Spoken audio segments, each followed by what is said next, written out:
Hello, my friends. Today is a good day. We are going to be talking about a car company that you may have never heard of. A car company that at one point had two of the greatest names in automotive history behind its wheel. A car company that attempted to create a Corvette Slayer. Didn't really succeed on that one. And if you haven't already guessed it, we are going to be talking about the rise and the fall of Allard Motor Company. So, let's do it.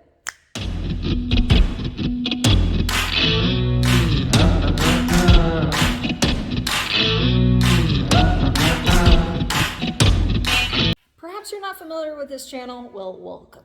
Car history is my hobby, and I will typically put out a video of some kind of cool topic once a week. If that's your cup of tea, press subscribe, press like, and if not, that's fine too. We start this journey with Sidney Allard. He is the man behind the brand, and he also at one point was a successful rally driver. Born in London to a family who owned a heck of a ton of Ford dealerships. You could say that he was born into cars and he was born into car sales. As a youth, he joined many local motorcycle clubs, and he would eventually go on to found the British Drag Racing Association. His real love of cars and racing began with a Morgan three-wheeler that he did convert into a four-wheeler. There he fell in love with racing, taking that Morgan out to Brooklands. If you've never been to Brooklands, well, go ahead and put it on your car museum bucket list. His converted Morgan and his subsequent victories while trial racing would really spark his continued love of race cars and improving race cars. The first ever Allard Automotive was created for trial events, which is essentially timed rally events on very rough terrain that would be nearly impassable by normal cars. Sidney Allard built this car in just 3 weeks. It was powered by a Ford flathead V8, and its body mostly pirated from a Bugatti. Come 1937, Sidney Allard was creating modified Fords, and within 2 years, 12 Allard Specials were built. And soon after that, in 1945, the official Allard Motor Company would be founded on Clapham High Street in London. You see, during the war, Allard had built up a supply of Ford mechanicals and inventory, and he paired that with bodies of his own design. Allard released 3 post-World War II models. The J, a competition sports car, the K, a bit larger road car, and the L,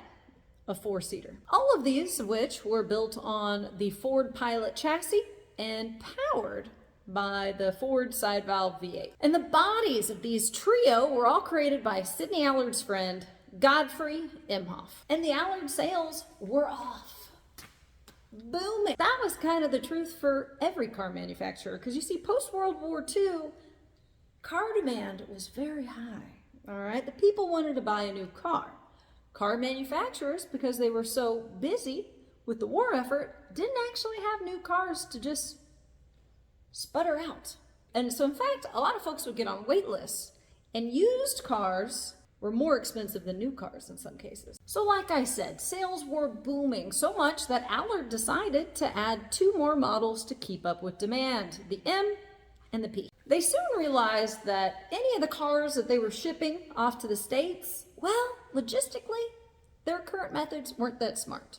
They were having the engine shipped to them, putting them in the car, and then shipping the car across the sea.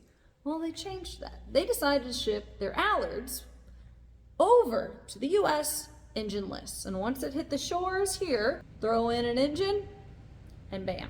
But also to think about that too, my brother and I, we have a radio show and we cover the Allard today. To think about that as well, there could have been some loopholes regarding taxes and tariffs. If you don't remember, Lotus is Colin Chapman had figured out a pretty clever workaround there by calling some of his Lotuses kit cars. Now, there was a couple of very famous names that were behind the wheel of an Allard, racing for them. In the early 1950s, Zora Arcus-duntov, yes, the father of the Corvette, he raced for the Allard factory team. Zora is credited as the man that took the dud that was the first year or so of the Corvette and turned it into the performance car that we expect, know, and love today. And Zora was not the only famous name, like I said. Carroll Shelby raced 2 Allards, 2 of the J2. And Carroll Shelby would also go on to put an American, a very powerful American V8, into a European body, all right? He took a Ford V8 and he shoved it into an Ace Bristol, and we all ended up with the Shelby Cobra that we know and love today. But it makes you wonder where he got the idea. But let's talk about the J2, which was the car that both Zora and Shelby drove. Many consumers in the United States were starved for a lightweight sports car. And most manufacturers couldn't keep up with the demand, and that is why he created the J2. Weighing just a smidge over 2,000 pounds, the J2 was a wonderful combination of lightness and power. Folks could order the J2 with street trim or stripped down and ready to race. And it did prove to be a quality racer. In 1950, it took 3rd overall at Le Mans. That Le Mans winning Allard J2 was powered by a Cadillac engine, which Cadillac engines were kind of the primary power plant for most Allards. To follow up the success of the J2, Allard would introduce the J2X, which was essentially just an improved version of the J2. And the J2X wouldn't be as successful as its predecessor. It was up against pretty stiff competition. Jaguars with their C and D types, Maserati, Mercedes-Benz, Ferrari. Those were the titans of racing at the time, with bigger budgets and better sourcing for research and development. And if you're not winning on Sunday, you're not selling on Monday. Allard would make one last attempt at the Le Mans with the JR, a lightweight racer powered by a Cadillac engine, of which only 7 cars were ever made. While chasing these race victories, Allard was also producing saloons, 2-seater race cars, and even a microcar. Yes, Allard made a very brief attempt to jump in to the microcar market. The Allard Clipper, powered by just a little twin-cylinder motorcycle engine. Pretty adorable. All right, now with this Clipper, they said that they could fit 3 adults and with an optional dicky seat, 2 kids, potentially. I mean, I don't know about those. I don't know about that. How small are these people? Anyways, they made a very valid attempt at style with those fenders, right? Only 20 were ever produced, and 3 are believed to be in existence. Now let's talk a little bit about an attempt at a Corvette Slayer. This is the Allard K3, which is a rebodied Allard Palm Beach. It was outfitted with one of the most powerful engines of the time, a Chrysler Hemi. Dodge dealerships were so eager to get their little hands on this, and they expected very high sales. However, the sales just didn't come. And what can we attribute these drop in sales and the subsequent decline of Allard? Frankly, just insufficient attempts at research and development to try and keep up with their competition. Allard Motor Company just couldn't keep up with their competition that just kept seeming to get cheaper and more technologically advanced. And by the mid-50s, Allard was struggling. And with the later recession in that decade, it was just the nail in the coffin. They could not continue manufacturing cars. They switched to only selling brake conversion kits until 1961.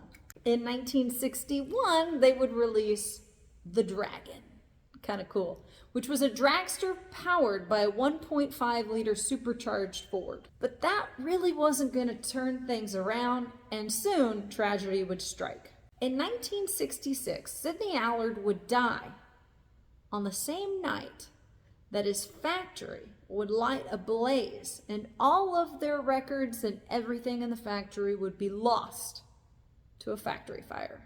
That seems like a very odd coincidence. But that wasn't the end of the story. In 1999, the Allard name would be licensed to a gentleman named Chris Humberstone. And Humberstone was going to make this rad prototype racer powered by a Cosworth V8 with a grafted F1 transmission, but then he just ran out of money, which happens. But Humberstone was not thwarted, and the story doesn't end right there. He actually entered negotiations with Toyota to rebadge their Lexus LS 400 under an Allard. And things were going all right. Communication was actually moving along, and it looked like a potential deal until it wasn't. And no exact reasons were given why it didn't work out. And that's not the end of the Allard still. The brand was given new life. Allard Sports Car Limited Company was created, producing period-correct continuation chassis of the JR. All right, well, we did it, guys. This was fun, right? If I missed any favorite little Allard things, write it down below. I try to keep these under 10 minutes, so I kind of condense a lot, if you know what I mean. Disregard that I am wearing not my Shook Enterprises uniform. Feel weird in that. I'm going to my nephew's birthday directly after leaving here. So wish me luck. Should be fun. Okay. Bye. Oh, I meant to say, subscribe if you like car history. Like if you like car history. And if you don't, that's okay. Okay. Bye.